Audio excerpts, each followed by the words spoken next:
Hey, welcome into another Whoosh Weekly Roundup with me, Louie, where we'll go over the comics I picked up from my local comic shop this week. But first, remember to like, comment, and subscribe if you're enjoying this content. Uh, I'm having an absolute blast making it, so just let me know what you're liking and what you're not.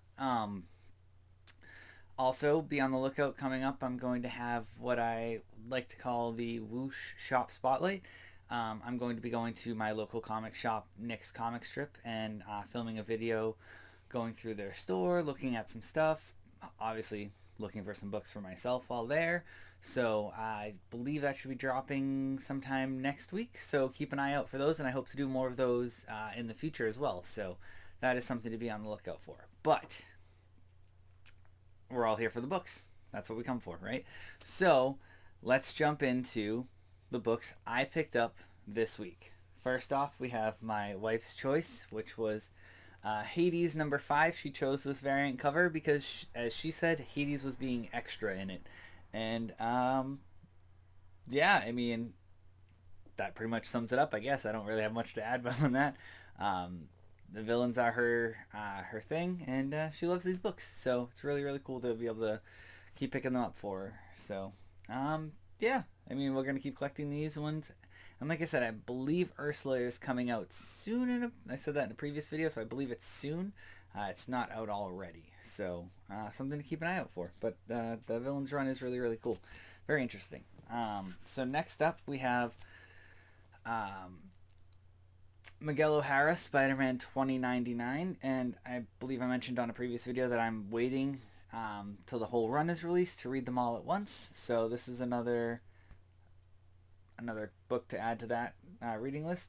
The cover actually reads, "Beware a Killer New Terror Inc. for 2099." So I'm guessing this is probably the debut issue of Terror Inc. 2099. Whether that makes a difference or not, makes it more of a key, I don't know. I'm speculative. I don't think the 2099 realm hit as well as Marvel was hoping it would back in the comics. It's still a very, very cool realm to explore, so I enjoy it.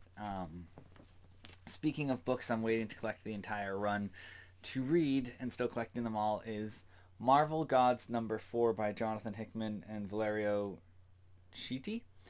And it seems like a fantastic story. I saw the trailer when it first debuted for the run, because I don't know if everybody knows this, but Marvel does put out trailer videos for some of their big comic book events, which is really cool. This one seemed to grab me. It has to do with the cosmic beings within the Marvel universe, so that seems really, really cool to me, really interesting. Introduces some new characters who have been background players for a while, according to the story. It's probably a retcon, but hey, you know what? If it adds more layers and stories to the Marvel continuity, that can't be a bad thing, right? So yeah, no, it definitely is an interesting book, and I'm very excited. I'm just waiting for them all to come out so I can binge them all at once, because I have this issue where sometimes I'll get so invested in a story that if I can't read it all at once, I kind of get a little, not bored with it, but I get a little impatient just waiting. So I don't mind binging some books at once. Now I say that, and I did read the next 3 books, so I could talk about them a little bit more, and because they interested me. So, Resurrection of Magneto, which is part of the Fall of the House of X ongoing storyline that I've mentioned on here before, which to me is my favorite Marvel storyline that I'm currently reading, more than Gang Wars. So, still Fall of the House of X wins. And then this one, it's all about Storm's journey to save Magneto's soul. Apparently, Scarlet Witch was able to create this pocket dimension called the waiting room for mutants to go to, because on Krakoa, if a mutant died, they could be resurrected. Well, I'm assuming the souls waited in the waiting room and then were eventually brought back from there. That's my guess. Honestly, I'm jumping in for the Fall of the House of X and reading from there, so I've missed some of the background history there. I've jumped in here and there for Krakoa, but I don't have a full scope of it. So, Storm has this dream and this vision of Magneto needing her help in Krakoa, which is, well, not in Krakoa, but in the waiting room, because he died, I believe, during the trial of Magneto. Which, again, apparently trials, tribulations, and all that are a huge X-Men staple. But there's a really cool image in this book of Magneto sitting on a shore, and around his feet are like 5 of his helmets throughout history, and they kind of delve into the significance of fives, the 5 swords, and that kind of stuff in here as well, which is really really cool. It's a very very good book. I thoroughly enjoyed it. I will definitely. It doesn't have a definitive ending, so I'm assuming it's going to have a couple more issues beforehand. It was really really good. And I can't recommend it enough. Like, I really am enjoying the Fall of the House of X stuff right now, and I don't know if you can tell that, but it is my favorite, probably ongoing story. So definitely make sure to check out Resurrection of Magneto #1 this week. Next up, we have Mighty Morphin Power Rangers 116. This is part of their Darkest Hour storyline, which involves Rita taking over the morphing grid. Pretty cool, completely out there. She goes by Mistress Vile now, which is interesting. So I picked up this book because I love this cover. We have Lord Draken on here, who is an alternate reality Tommy who takes over. Fantastic storyline. If you haven't read the Shattered Grid storyline, I cannot recommend it enough. If you're a Power Rangers fan, go back and read that. It is amazing. But on this cover, we also have the White Ranger form, we have the Green Ranger form down here, and we have Saba right up here, which is really really cool. I did read this one. I'm not fully caught up on the run prior to this, so had a little bit of a learning curve here. But a lot of this takes place in the alternate reality dimension from Lord Draken and where he is. So really, really cool. Great to jump back into that. Definitely check out the Shattered Grid storyline before you read this, or if you can, read the entire Power Rangers run, because it's a really, really cool kind of separate continuity from the TV show. I've enjoyed it a lot. I didn't know how I would feel about them doing a new comic book run, but so far it's been amazing. And by so far, I mean 116 issues in, plus splitting off and doing some other kind of tie-in issues with other books. So you have Godzilla and Power Rangers, the Justice League and the Power Rangers is another one. So really, really cool stuff they're doing with the Power Rangers universe if you are a fan. So definitely go back and check those out. But my pick of the week, being a huge Star Wars fan, a character I was drawn to a lot was Thrawn, and he has appeared a lot in Rebels. He first appeared in Timothy Zahn's novel Heir to the Empire back in the 90s, but they kind of removed all of those from canon and are slowly kind of inserting some of the Legends characters back into continuity, which is cool. But Thrawn is one of the few characters that has really hit with me. He appeared in the Ahsoka TV series as well, and I know I've mentioned on here before, his first comic book appearance is Heir to the Empire #1. But they are adapting some of the new continuity Timothy Zahn novels into comic books, which is really cool. And the latest one dropped this week, and it's my pick of the week. It's called Thrawn Alliances. Really, really cool book. I'm still on the lookout for a variant cover, because this book is significant because it is the first meeting between Thrawn and Anakin Skywalker, which is really cool. Obviously, Lord Vader. And it's before Thrawn is part of the Empire, obviously.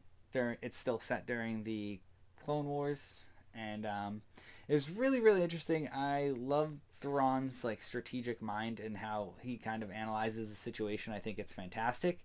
So I'm very, very excited about all of this, and the fact that they're adapting them into comic books makes it fantastic as well. So this is my pick of the week. If you haven't, go back and check out the first run of Thrawn comics. It's just called Thrawn.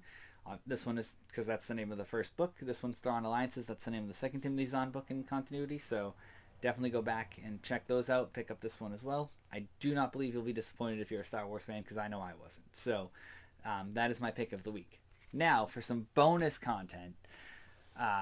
When I go to my local shop, Nick's Comic Strip in Danvers, Mass, it's always a little bit of a gamble. I go in going, all right, I'm just going to buy my weekly books, get out, call it a day, right? Well, turns out this week they actually bought a couple of big collections. One is a graded collection they were literally buying as I was walking in, so I didn't get to really go through all of it. Another collection they had bought earlier in the week was Raw books, and they had some pretty good higher end books in it. So if you have seen the short I dropped about my trip to the Paper Asylum, I picked up a giant size Fantastic Four #4, the first appearance of Jamie Madrox, aka Multiple Man. Well, I walk into Nick's comic strip and I'm going through this box of the new books that they just bought, and they also had a copy of Multiple Man's first appearance in there, giant size Fantastic Four #4. So I picked up a second copy. This one is definitely going to be submitted for grading. I'm likely going to use the other one as a reader copy because I do actually really want to read his origin. So this one is going to go for grading at some point because I've wanted this book graded and put up on my wall for a while. I was very, very happy to pick this one up though. Look, the cover is just mint. So I'm very, very stoked about that. This book is going to be amazing and end up on my wall. So definitely check this out. If you haven't read Peter David's X Factor run, when X Factor is a private eye company during the House of M storyline, I cannot recommend it enough. It is fantastic. And if you happen to subscribe to, I believe, Kindle Unlimited or Comixology Unlimited, definitely Comixology Unlimited. I'm not sure how the Kindle Unlimited plan works into that yet. You can get, I believe, the first 3 volumes of that run as part of that membership. 100% worth checking out. Or if you can buy the physical edition, recommend it. It's so good. So very, very happy to add this to my run. Now, the next book I picked up, speaking of Rebels and those characters, is Kanan #12. This was the final issue of this run. This features Kanan Jarrus, aka Caleb Doom from Rebels. This issue also features the first cameo appearance of the Grand Inquisitor, who debuted in Rebels, and the first appearance of Admiral Ray Sloan, who first appeared in the New Dawn novel about Kanan and Hera from Rebels, their past, and how they connected. She also then goes on to appear in the Aftermath trilogy, so Aftermath, I believe, Life Debt, and Endgame are the other 2. Really, really great character there too, so it's really, really cool to have her first appearance in this book as well. And definitely check out this run. It's really, really cool for anybody who is a collector or cares. The biggest issue in the Kanan run was actually #6. It's considered the first appearance of Hera, Sabine, and I believe Zeb. I could be wrong, and it might be Chopper. But it's definitely, that book is the bigger issue. CGC does note that Kanan Jarrus, the Last Padawan #1 in this run, is actually the first appearance of it. So if you ever look at their labels, they note that one as the first appearance of all of them. However, most collectors will tell you #6 is the big issue in this run. So if you're curious, definitely pick up #6 or pick up #1. I happen to have #1. I don't have #6 yet, but I do now have number 12. So very, very stoked. And lastly, this wasn't a pickup for me. It's more of a placeholder, I think, for my wife, actually, but based on the facts she learned, it may be one that she's going to keep permanently. Her big grail book right now is a Batman Adventures #12, the first appearance of Harley Quinn. Well, that book is really expensive, even in what people are calling a down comic market. So we're still on the lookout for that book. But Harley Quinn's second appearance happens to be in Batman Adventures Special Mad Love. Really cool. They had this book there. She was super stoked about this book.